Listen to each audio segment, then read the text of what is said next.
Welcome to Something Crunchy. Tyler is homies with Blake. Blake is the older bro of Blair. Blair is married to Tyler, and is a slutty slut. Welcome to Something Crunchy. What the hell is crunchy? Welcome to Something Crunchy. Welcome to another special edition episode of Something Crunchy. I am Cullen Blake. With me, as always, Blair and Tyler Dressel. Tonight, we have the privilege of interviewing Mr. Howard Bloom. Interviewing Howard Bloom is like interviewing 5 celebrities at the same time. He's authored such books as How I Accidentally Started the 60s, Einstein, Michael Jackson and Me, A Search for Soul in the Power Pits of Rock and Roll, The Genius of the Beast, and The God Problem. He has been called next in a lineage of seminal thinkers that include Newton, Darwin, Einstein, and Freud by Britain's Channel 4 TV. Gear magazine called him the next Stephen Hawking. Sheikh Mohammed bin Rashid Al Maktoum, the ruler of Dubai, has named a racehorse after one of Howard's books. His second book, Global Brain, was the subject of a symposium given by the Secretary of Defense with participants from the State Department, the Energy Department, DARPA, IBM, and MIT. Mr. Bloom's writing is published all over the world, and he gives lectures on quantum physics, cosmology, evolutionary biology, probiotic evolution, political science, biopolitics, governance, economics, psychology, neuroscience, information science, and aerospace. Now you're thinking, what the hell is this man doing on Something Crunchy? You may have noticed in over 80 episodes, we haven't really explored evolutionary biology or quantum physics. Well, before he was labeled as having one of the strongest intellects on the planet, he founded the biggest PR firm in the music industry and helped build and sustain the careers of Michael Jackson, Prince, Bob Marley, Queen, Kiss, Aerosmith, AC/DC, Run DMC, Kool and the Gang, Earth, Wind & Fire, Joan Jett, Peter Gabriel, Billy Idol, Billy Joel, plus at least 100 more. He helped his clients gross over $28 billion. That's more than the GDP of Oman or Luxembourg. Please welcome the one and only Howard Bloom.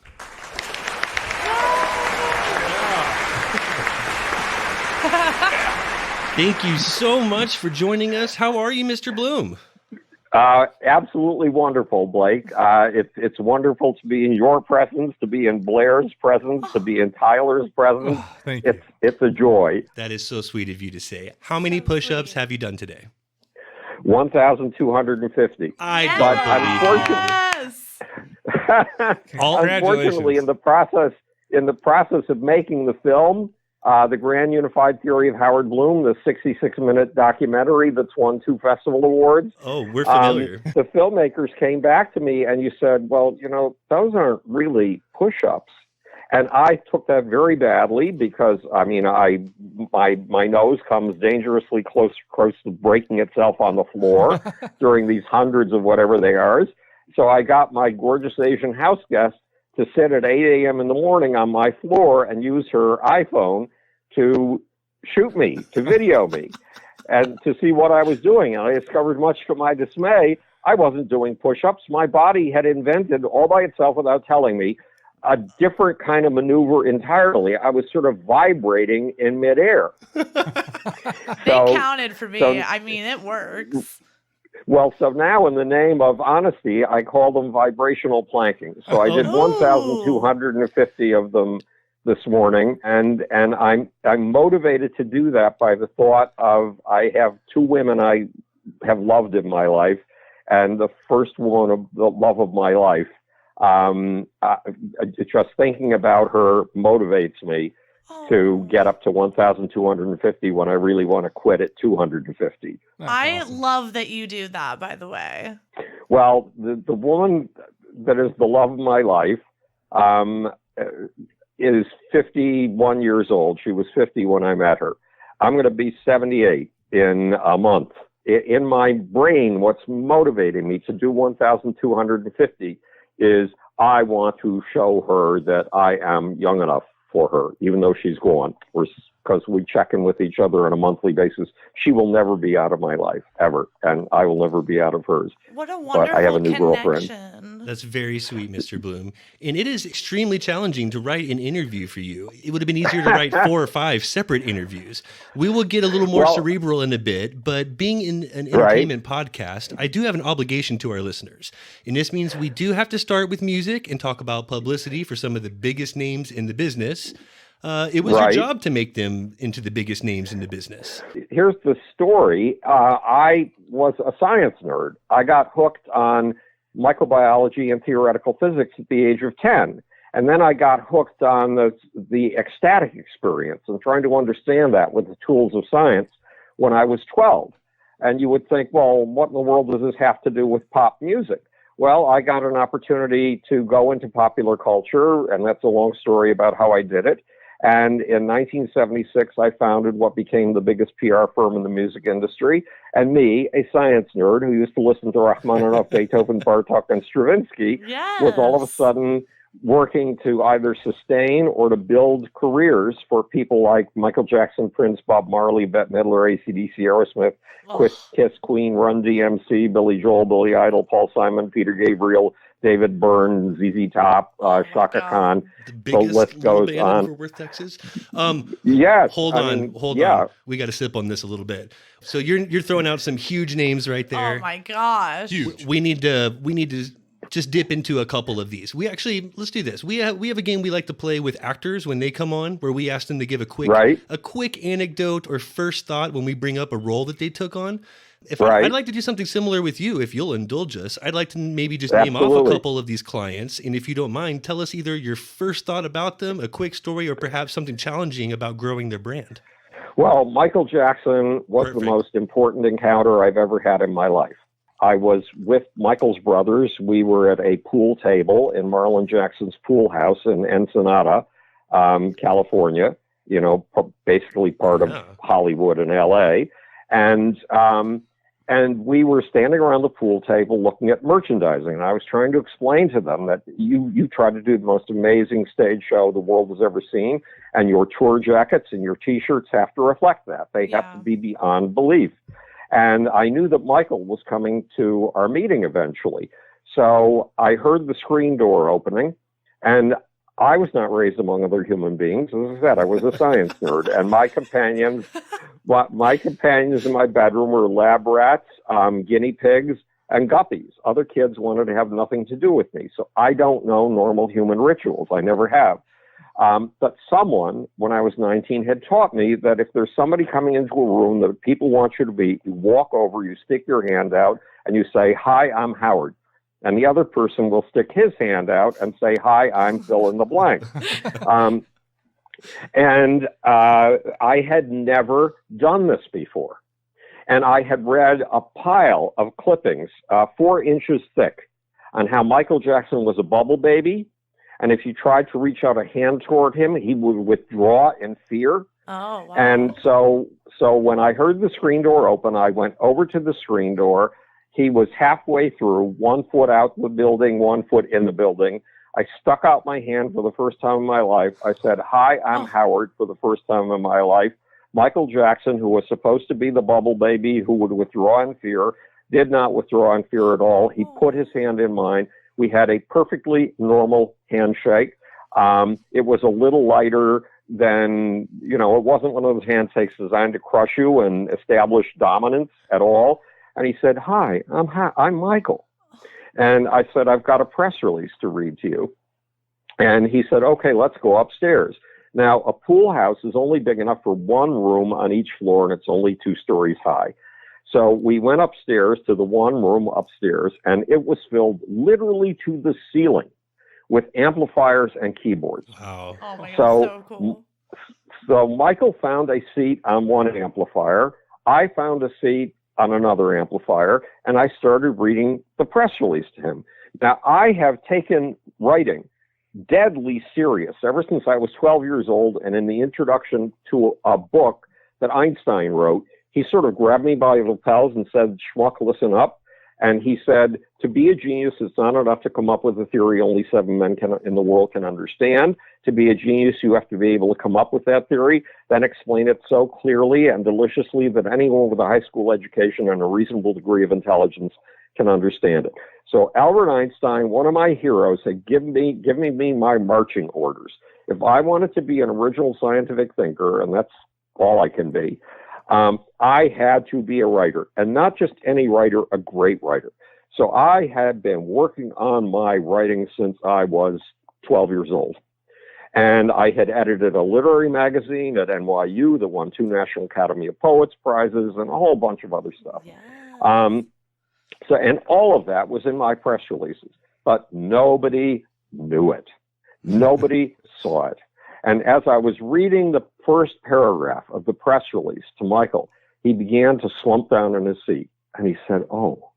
And I read the second paragraph, and he slumped down a little further on the amp he was sitting on, and he said, "Oh." And the third paragraph, the same thing happened. And when I finished reading it, he said, "Man, that's beautiful. Did you write that?" No one had ever seen the art in what I was doing. Wow.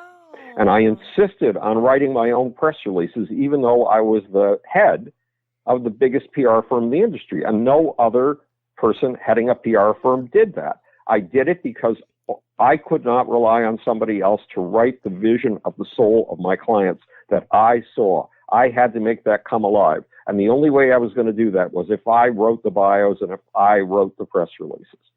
Michael saw the art, the intense art, that press release. I bet that felt really nice to have that reciprocated, because that was your job to bring out the soul and find out, the art and what was special about each one of your clients. Absolutely. And then should I tell you what happened when we went downstairs? I love it if you did. Because it added to the experience. So there was a meeting coming up with an art director from CBS. And the brothers and Michael and I gathered at the pool table again. She came into the room. She was carrying 5 of the most gorgeous portfolios you've ever seen in your life. They were hand-tooled leather and hand-tooled cherry wood. And she slid the first portfolio across the pool table at us. And Michael began to open it. And he only opened it far enough so that he could see 1 square inch of the illustration. And he went, "Oh," and his knees began to buckle, which I could feel, because my knees were right up against his. And then he opened it another couple of inches, and he went, "Oh, oh, oh, oh." You could see that Michael Jackson was seeing the infinite in these tiniest of things, that he was seeing things in this illustration that even the illustrator had never seen. It was amazing. I had never stood next to a person or even been in the room with a person who was having a full-scale aesthetic orgasm before. Love those. And that's what was happening with Michael. And it was important because Michael knew that he had been given this gift of curiosity, of awe, of wonder, of surprise by God. I'm an atheist, but it doesn't matter. The image will work. And because he had been given these powers by God, it was his obligation to bring awe, wonder, and surprise alive with the same kind of primal audacity in his kids. That was his, it wasn't a job because it was a joy, because it was a delight, because it was a sharing. But that was his task on the face of this planet. So in those moments of awe, wonder, and surprise over the press release, over the portfolios, you saw right down to the very base of his soul who Michael Jackson really was. And I had never, ever, remember, I worked with a lot of important people, from Buzz Aldrin, the 11th president of India, but those are more recent, to all the people that I just told you. Michael was the closest to being something not beyond human, something you could call an angel treading the face of the earth, that I had ever seen. Primal truth came alive in Michael in ways I never expected to see in one of my fellow human beings. And when I was 10, I was given by a book sitting in my lap, God knows where the book came from, 2 basic principles, the 2 rules of science. And those were what brought me into science. And those 2 rules were the truth at any price, including the price of your life, and look at things right under your nose as if you've never seen them before, and then proceed from there. There was Michael at my elbow, at my knee, experiencing truth in astonishing ways and seeing things right under his nose that no one had ever seen before. It was the closest to the experience of divinity that I have ever seen. Wow. Because the divine is not some force exterior to us. It's something within us. It's a potential within us. It's an emotion within us. And Michael experienced that in ways that went 10 times beyond anything I ever thought humanly possible. Okay. How about a quick anecdote on Prince? What kind of impact Prince did he have on you? He was very, very different. First of all, I had been taught to read all 3 trade magazines first thing on Monday morning, all the way through from cover to cover. And I did that. And I noticed on the black charts that there was an artist I'd never heard of, first rising on the charts. He never appeared on the pop charts. And then going platinum, which is extraordinary. How in the hell does an artist you've never heard of, who's only appearing on the black charts, go platinum? And then I got a call from California. I was working with Earth, Wind, and Fire, saying that Earth, Wind, and Fire's manager has just gotten a new client, and he'd like you to work with him. And his name is Prince. Well, that was the unknown artist I had been tracking on the charts. So I was aware that this guy somehow, even though I'd never heard of him, was a phenomenon. And then I got calls from Warner Brothers, his record company in California. And I got calls from a Princeton-level publicist who said, you will not be able to work with Prince. He can't do interviews. We set him up for 2 interviews out here. He didn't say a word to the first interviewer, and he tried to strangle the second interviewer. And I was developing a technique called secular shamanism. The goal was to get to the fucking goddamn soul of the person I was working with. Yes. And so I made certain demands. And one of them was I get to see the artist in his own environment. First, I get to study the artist for a month to 6 weeks. Then I get to see the artist in his own environment with no managers, no wives, no assistants, nobody else in the room but me and the artist. And they gave me that permission. Now, the irony is that Prince he was rehearsing for his Dirty Minds tour. And he was not rehearsing in Minneapolis. He was rehearsing in my hometown, Buffalo, New York, in a theater I'd gone to at the age of 11 to see a movie. So I went to the theater. I waited in the audience while the band finished its rehearsals.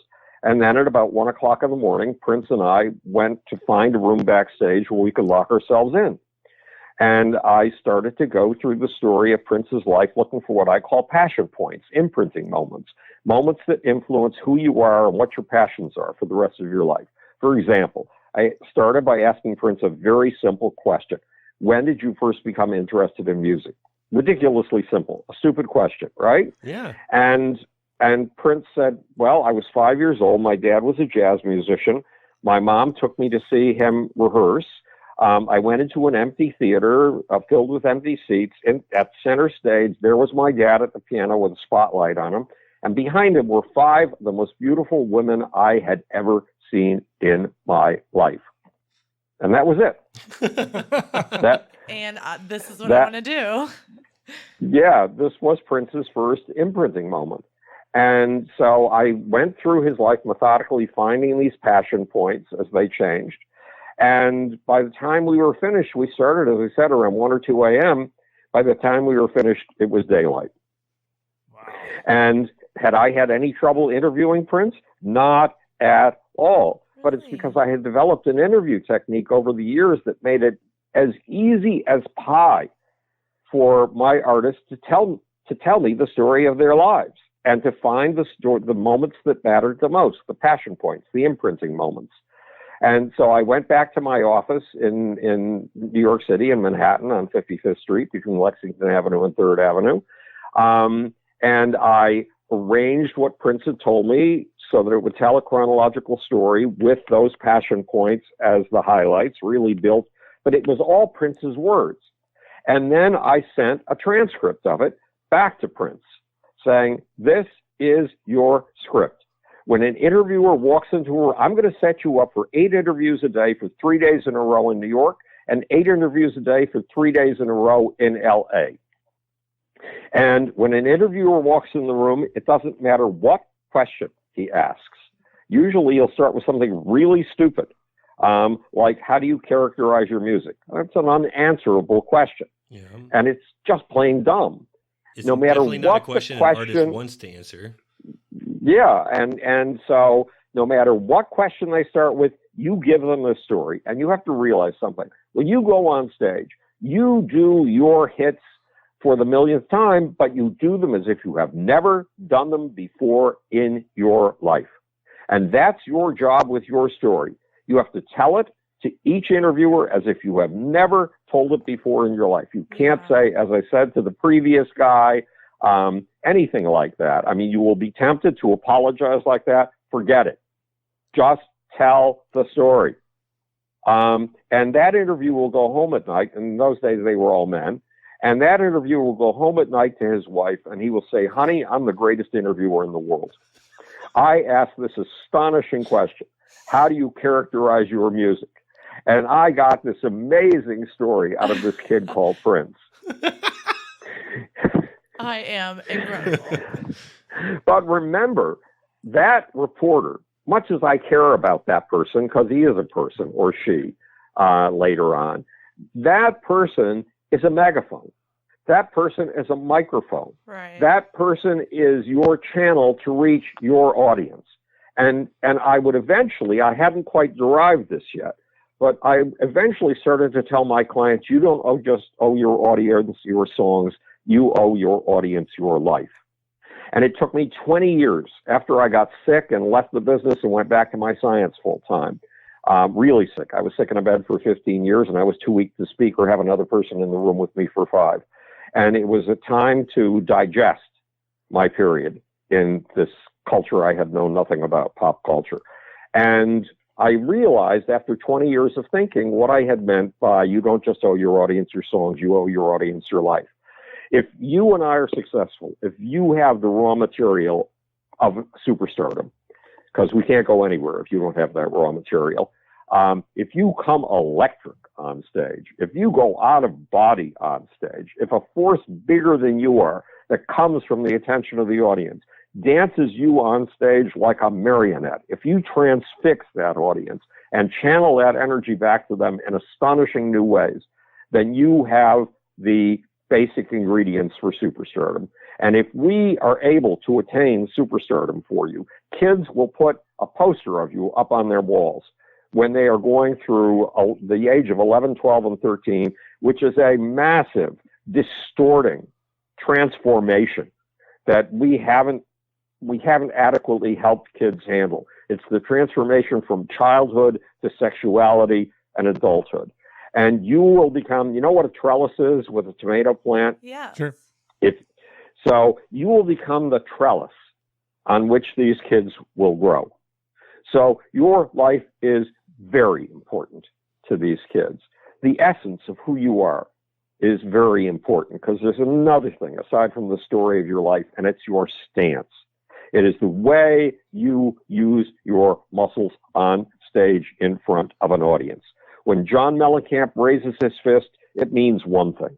When Joan Jett raises her fist, it means an entirely different thing, even though they're both acts of rebellion. Right. When Billy Idol raises his fist, it's a whole different experience. Yeah. And I've never been able to explain entirely why, but that stance is another thing that's going to be formative for the kids who grow up on you. And it's going to help carry them through the rough years of adolescence until they hit their 20s and their late 20s, and they finally find a mate, and they finally find a purpose in life, and they finally find a job where people want them and need them, and they begin to settle down.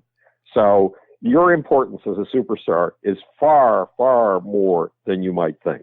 So I used to tell my artists, I mean, when their managers came into I would tell them, you don't just owe your audience your songs, you owe your audience your soul. The music business is not about an exchange of pieces of plastic or downloads. It is not about an exchange of money. It is about an exchange of raw human soul. Yeah. When you are on that stage and you feel the faces of the audience melting and you see their eyes widening you feel their energy merging in a big collective blob like an amoeba, and you feel that amoeba reach a pseudopod, a tunnel out to you, and that energy comes pouring through you, and you have an out-of-body experience, and that energy goes to somewhere around your head, is utterly transmogrified and channeled back down to them in a continuous feedback loop, a reverberatory circuit. That's your fucking soul coming alive in front of that audience. That's your soul and their souls merging.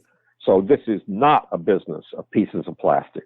This is a business of the exchange of raw human soul. And if you don't know that, you will be crippled in your career for the rest of your life. That translates into comedy and acting, and your impact on your clients and the artists that you had were just more than obvious.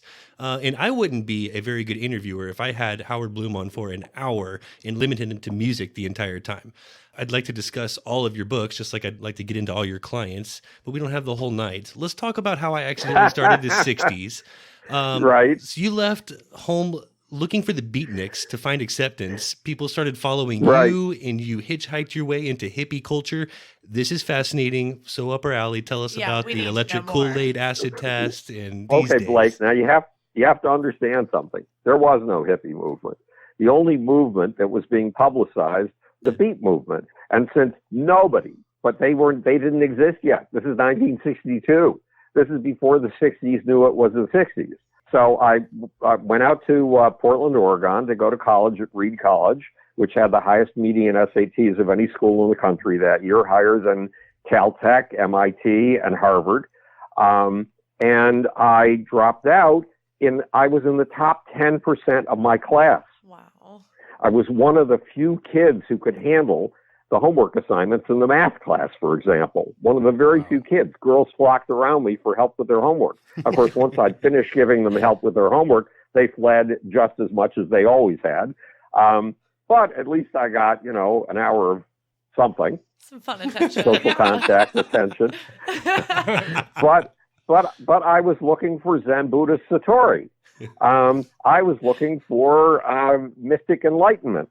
Yeah. And I wasn't finding it in my homework at Reed College. And so I dropped out and I started hitchhiking and riding the rails. And I hitchhiked from Seattle down to San Francisco because I knew exactly where the beatniks were. The beatniks were in San Francisco. They were in North Beach, and they were crowded around a little bookstore called the City Lights Bookstore, which was owned by Lawrence Ferlinghetti, the king of the beat poets. Wow. So I managed to I got a ride for 7 hours with 3 murderers, which is a tale in itself, and discovered that even the worst of people have deep moral characteristics and really have the power of caring, because these guys did, for all the horrible things that they had done. They tried to save my soul in this 7-hour trip. And I finally got to North Beach. And I went to the City Lights bookstore, and there was no crowd of beatniks. In fact, the store was empty. It just had one clerk behind a counter, and he was busy reading a book. So I walked up, and I said, where are the beatniks? And he didn't even look up at me. He didn't even look up from his book. So I walked out looking bludgeoned. I walked out looking terribly confused because my whole purpose in life, finding the beatniks, was gone. And a man walked up to me. You discover in these situations just how astonishingly kind people can be, and said, "You look troubled about something. Can I help you?" And I said, "Yeah, I'm looking for the beatniks." And he said, "Well," and he rolled his eyes up into his head, and he scratched his right brow, and finally, and he thought deep, and finally said, "Have you tried Colorado?" And that was just a little too diffuse a target for me. So I gave up and I hitchhiked back to Seattle, and look, I was in pursuit of something. I was in pursuit of Zen Buddhist Satori. All I had were questions, but I was apparently pursuing the questions with such intensity that people thought I had the answers. I didn't. I just had, I guess, a method of pursuit. I didn't even have that. Just an intensity of pursuit. And they started dropping out of their jobs and riding the rails, and we ended up in a big pink condemned house in Berkeley, California, 3 blocks away from the University of Berkeley campus. And people started being attracted to us, but we had no name. The beatniks were gone. We had no name. And eventually I left the country and spent a year on a Marxist commune in Israel, a kibbutz, to see if indeed a Marxist paradise would produce a whole new kind of human being. And I discovered in a year on this kibbutz, it didn't. It didn't change human nature one bit. But when I came back to North America, there were these articles on the cover of Life magazine about LSD, which we had taken in my days out on the West Coast, and it called the movement I had left behind me the hippie movement. So I was there before the birth of the hippie movement. That's amazing. And there were probably other people like me, Blake, other catalytic individuals who were responsible for this, but apparently I was accidentally one of them. That is so great. It's so fun to hear. One little bit of connective tissue. The image that kept me going in my pursuit of Satori was the idea that there is a thin little flame like a pilot light in the stove inside of us, and it's the flame of our spontaneity. And one day when I was under LSD or peyote, I only did these things twice, but they were important exploratory missions.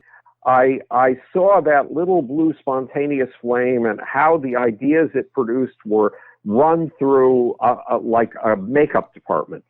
And their clothes were changed and their way of expressing themselves were changed, and they were tailored to fit the audience you were about to articulate them to. And I didn't like that. I wanted the thin blue flame itself. Well, guess what I was discovering in my artists in the music industry, Prince, Michael Jackson, Bob Marley, etc. It was that thin blue pilot light, right, of the fucking goddamn human soul. Yes. That's what was taking them over on stage. What was its oxygen? The attention of the audience. Wow. And in the same way that attention fed that thin blue flame in my star's thin blue flame caused a bonfire in the audience. And that bonfire in turn fed back to the thin blue flame within the artist and made it explode too. Well, even a couple of experiences on LSD can make a very big impact. I could tell you firsthand. Oh, yes. Would you have written what you have and in the depth that you did if it wasn't for these experiences first? No, I had to, look, two poems fashioned my life when I was 16 years old. And one of them was the love song of Jail for Prufrock by T.S. Eliot, which basically said, if you have anything heroic to do in life, start it now. Don't start it tomorrow. Don't start it next week.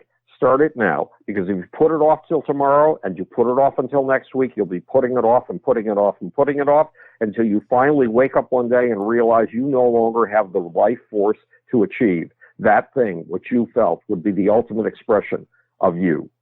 Start now. And the second poem was called Renaissance by Edna St. Vincent Millay. And in essence, to me, it said, have every adventure in the extremes of human emotion that you can. Because until you can understand via empathy the sufferings of every kind of person on this planet and the joys, she did not say the joys are also very important. You cannot see the infinite in the tiniest of things. And seeing the infinite in the tiniest of things is the goal. She said, the earth stands out on either side, no wider than the heart is wide. Above the earth, there stands the sky, no higher than the soul is high. In other words, you can see infinity if you experience enough of in the extremes of human adventure. And I have been adventuring ever since then, to the best of my limited abilities. I love that you quoted some poetry for us. It was like, it hit home too, because I feel like it's like such a great message to send to everybody to like live life that way. It's amazing how impactful words can be. I'll give you an example taken from The Grand Unified Theory of Howard Bloom. It's a 66-minute documentary available on Amazon Prime. What all three of us took from that, especially me personally, when you said all the cosmos really wants from us is to live the most shocking lives we can, that blew my top off. Amazing. That gave me like comfort in Yes. decisions I have made in my life, whether they were right or wrong. I can't tell you the impact that that had on me. Amazing. And we had like a whole conversation from that, and it was wonderful. Well, you're making me glow. I'm sitting here glowing. The bottom line of the grand unified theory of everything in the universe, which really is a grand unified theory, I've been trying to boil it down. Now it's about 9 pages. So that's still too big. But the basic message is that this cosmos is a search engine constantly extending new antennae into possibility space, Sure. into the impossible things that could be. And you and I are fingertips of that exploration process. You know, if you've ever dropped a contact lens into a shag rug, in order to find it, you have to spread out all 5 fingers and run your fingers through the shag rug. Well, you and I are fingertips of the universe, not trying to find her contact lens, trying to find her next absolutely stunning impossibility, because those are things the cosmos pulls off all the time. But she can only pull them off through probes like you and me. So if we go to the extremes of adventure, we are not just doing something on behalf of ourselves, although we are enriching ourselves tremendously. We are exploring new territory to expand the envelope of perception of humankind, and also to expand the realm of possibility of the cosmos herself. I mean, an example. This is a strange example. Yes. When I was asked to found a public and artist relations department, I had never done this. I had never done PR, but I was asked to found the public and artist relations department for Gulf and Western's 14 record companies. And 12 of our record companies were jokes. 2 of them were very serious, and that's where I put all my time. But one day, the talent scout for one of the companies that was a joke, anybody they signed was going to be anonymous for the rest of his life, came into my office all excited because he had found this guitar player named Bill Chinnick. And Bill Chinnick was going to be playing in New York City. So I went to see Bill Chinnick play, and then I sat down with Bill and I got the story of his life. And Bill told me this: when I was a little kid, I loved Les Paul. So in those days we had spindles, and you could put 6 records on a spindle. So he just filled his spindle with Les Paul records, and he sat there with his guitar year after year after year, trying to equal the guitar playing of Les Paul. And finally, he was able to do it. Well, one day, he was playing at a little club in New Jersey, and there was a little old man sitting in the back of the audience. And when all the rest of the audience left, the little old man was still sitting there, and he got up and he came down to the foot of the stage, and he said, "Son, how did you do that?" And Bill said, "Well, sir, I grew up listening to Les Paul records and trying to do what Les Paul did." And the little old man said, "Son, I am Les Paul. What? Don't you realize I invented multi-tracking?" In other words, Bill Chinnick had learned to play like 8 Les Pauls. Oh my God. And a little old man said, "Son, could you come to me with my home and go down to my den with me and do that again?" So this is how the expansion of the envelope of human possibility happens. And every time we expand the envelope of human possibility, we're extending the audience the ambit, just a little bit of the realm of the cosmos possibilities, because we're making things happen that have never happened before in the history of this universe. And with Michael Jackson, in the same way that Bill Chinnick was inspired by Les Paul, I want as many people as possible to understand Michael Jackson, which I tried my best to get across on a visceral level in the book, Einstein, Michael Jackson, and Me, so you can feel him the way that I felt him, because we all need to move into the level of awe, wonder, and surprise that Michael experienced every day. Once upon a time in 1954, sports physiologists knew one thing with absolute certainty: humans were not built to ever break the 4-minute mile. And a guy named Roger Bannister was a medical student in England, and a medical student friend of his started analyzing every move that Roger Bannister made when he was running to eliminate every tiny little move that could waste energy. And finally, Roger Bannister broke the 4-minute mile. Now, Roger Bannister broke or opened new boundaries of human possibility. Since then, every major internationally competitive runner automatically breaks the 4-minute mile. 1,800 people so far have been recorded as breaking the 4-minute mile.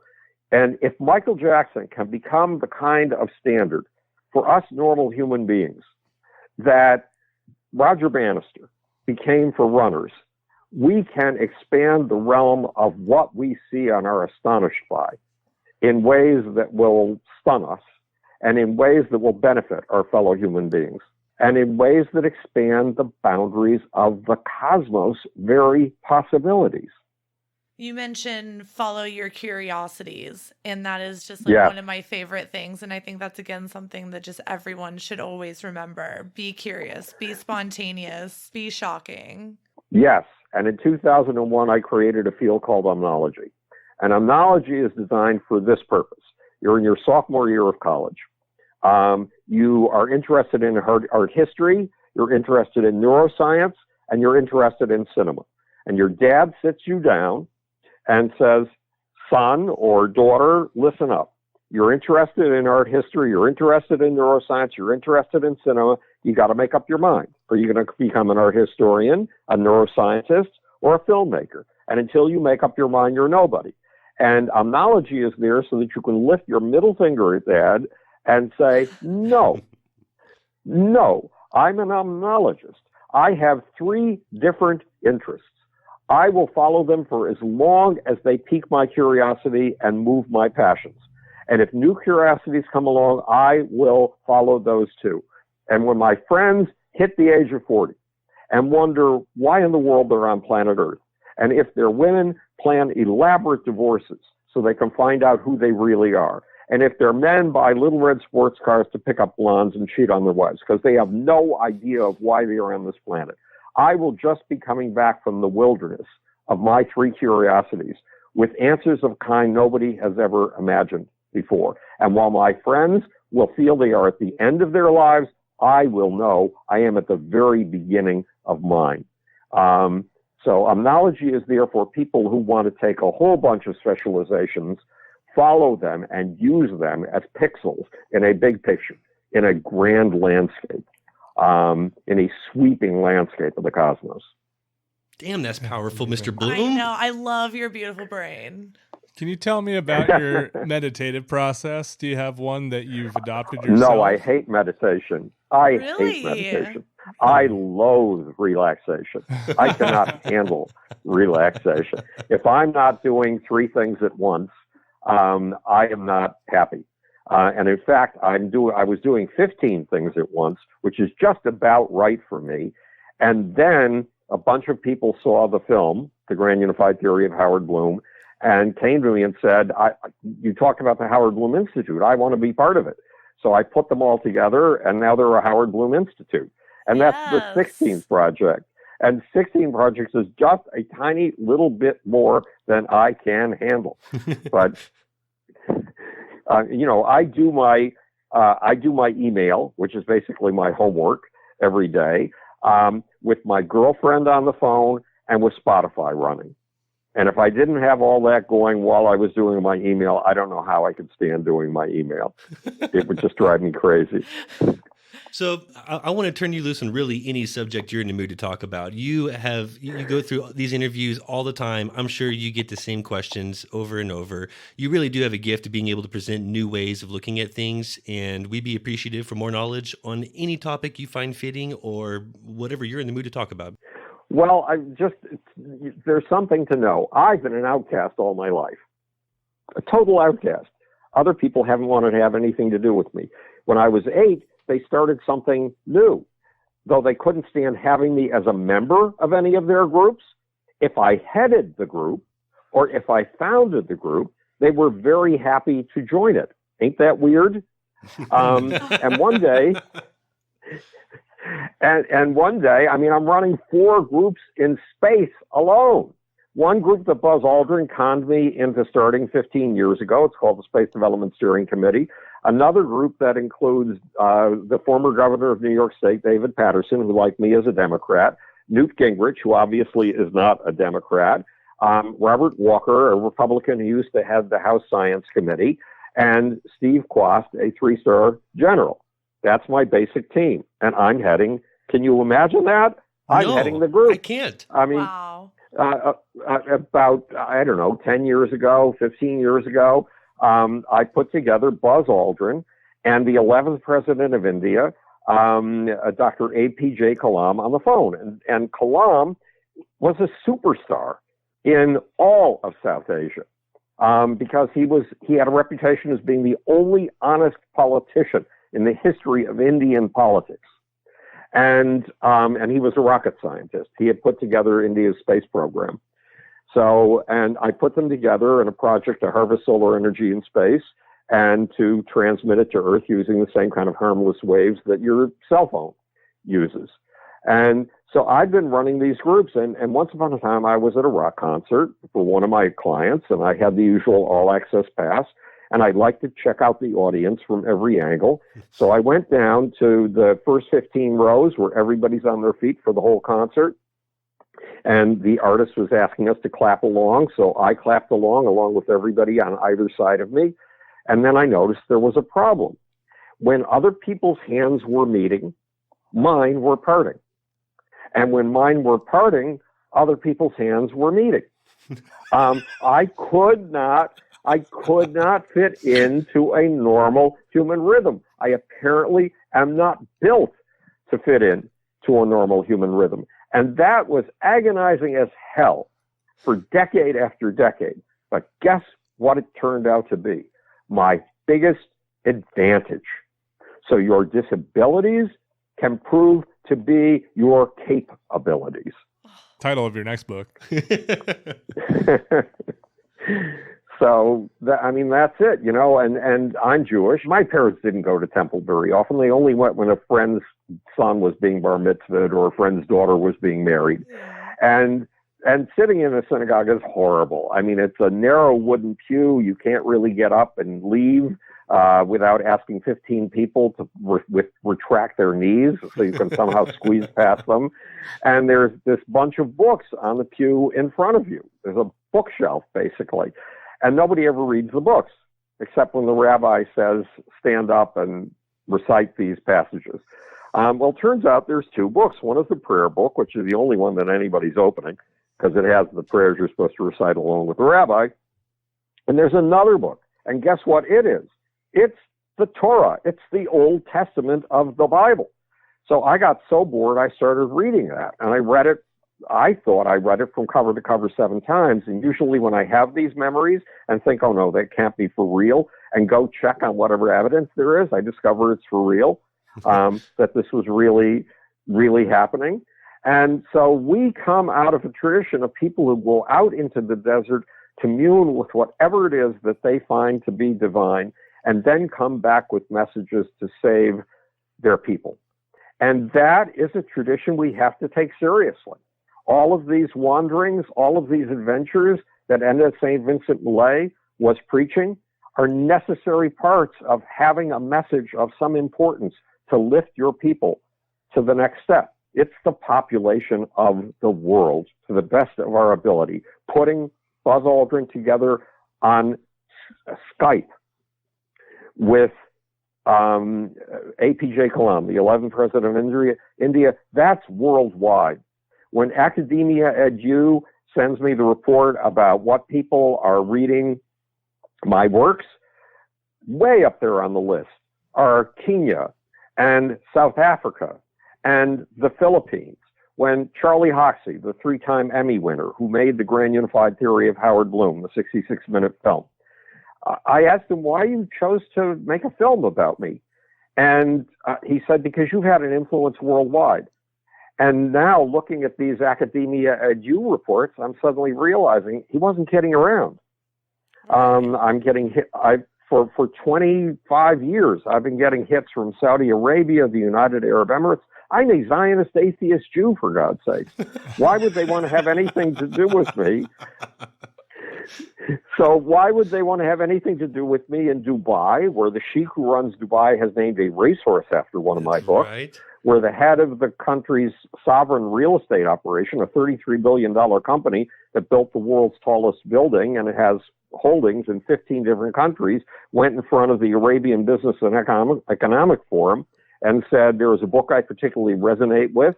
It contains the future of Dubai, and proceeded to read a passage from my book, The Genius of the Beast, A Radical Revision of Capitalism. This stuff is real. This stuff is happening. It was hard for me to absorb for a long time. But I don't even know which part of the Bible talks about being a lamp unto the people. But there's another very important statement in Proverbs. And remember, I'm an atheist, but these things are true. And it is, without a vision, a people shall perish.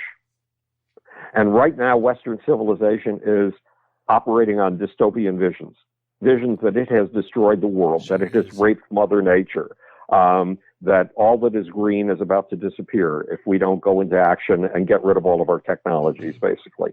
That message is counter. It's a counter message. It's a horrible message. It is our job to build utopias.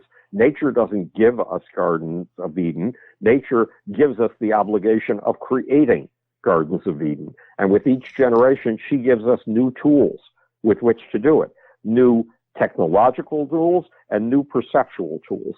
And it is our job, as those who wander in the desert and come back with truths and save our people, to counter the dystopian message with a utopian message. And the base of the utopian message is that every system in the world that's ever tried to call on our idealism has said it was a system that would lift the poor and the oppressed.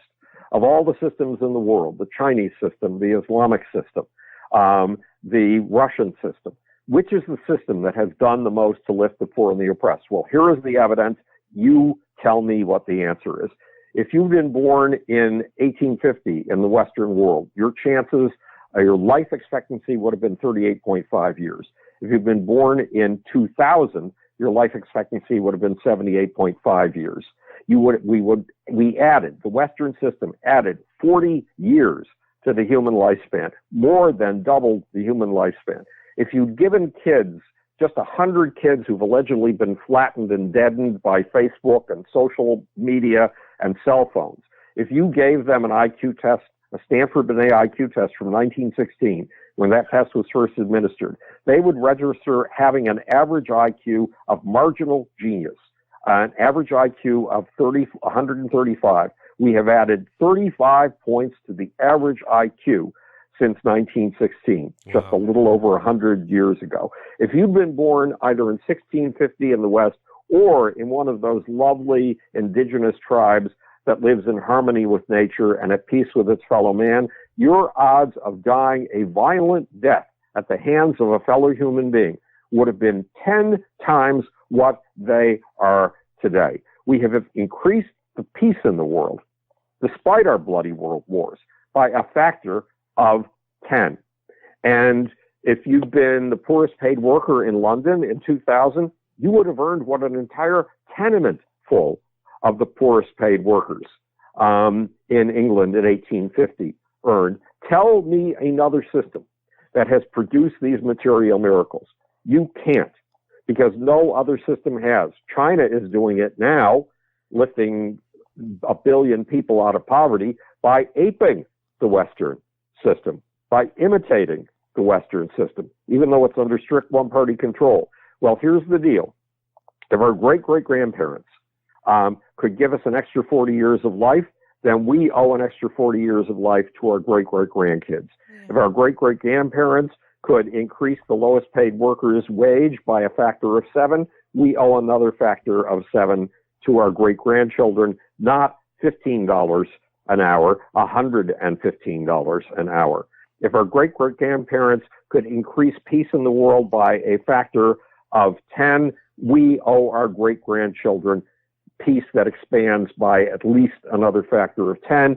And if our great-great-grandparents have given us an extra 35 IQ points, we owe at least an extra 35 IQ points. to our great-great-grandkids down the line. And if we fail in those missions, we are failing our destiny. And we are failing the humans who come after us.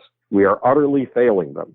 So we have to look, a nation that looks up goes up. A nation that looks down goes down. We have to look up to see not only what we have accomplished, but how we can accomplish far, far more. And unless we do that, we are killing our very possibilities. We are killing the essence of the human collective soul. God, that's brilliant. So well said, Mr. Bloom. Yeah. And Amazing. I could talk to you for the rest of the night. I know. We could get into pseudoscience, quantum physics, theory, entropy. I really can get into so many other topics with you. But we promised that we would be respectful of your time. We know that you have a show to watch. The Grand Unified Theory of Howard Bloom is available on Amazon Prime. It is a fantastic watch. Yes. Thank you so much for coming and joining us. You you, are sir. so warm and so kind, and that is so rare to get from Amanda. Is so brilliant. It really was so great to talk. Well, Thank you. Blake, Blair, Tyler, a huge thanks. You've energized me. It was a sincere pleasure to talk to you. Thank you. All right, have a great night. You too. You Thank you too. so Thank much. you It was so a much, pleasure. Mr. Hopefully we could Bloom. talk again sometime. That would be nice. That would be wonderful. Have a wonderful night. Thank you again, Mr. Bloom. Okay, thanks, Blake. Just a little bit of crunching with a genius and a music industry legend. We could have had him on 10 more times and still not begin to scratch the surface on what he has to teach us. Oh. His books are incredible. He is a superhuman, and Wow. that's the Seriously. only way to describe him. We have some more big names on deck and some really cool episodes coming up. Don't forget the deadline to enter for the 8080 Dream Card giveaway number 44 for a McLaren 600 LT plus $60,000 in cash is coming up. It would be wise to take advantage of that. Check it out. It's a great deal. So is visiting somethingcrunchy.com, where you will find every episode, our links for social media, and the almighty Crunch Store, where you will find all kinds of crunchy gear showing that you are a proud citizen of Crunch Nation. If your shots are up to date and you want to join the comedy orgy that is the Something Crunchy Facebook group, grab some rubber gloves and come join us. We are having a good time in there. This has been another episode of Something Crunchy, and as always, don't ever forget to live your crunchiest life. And be crunchy to one another.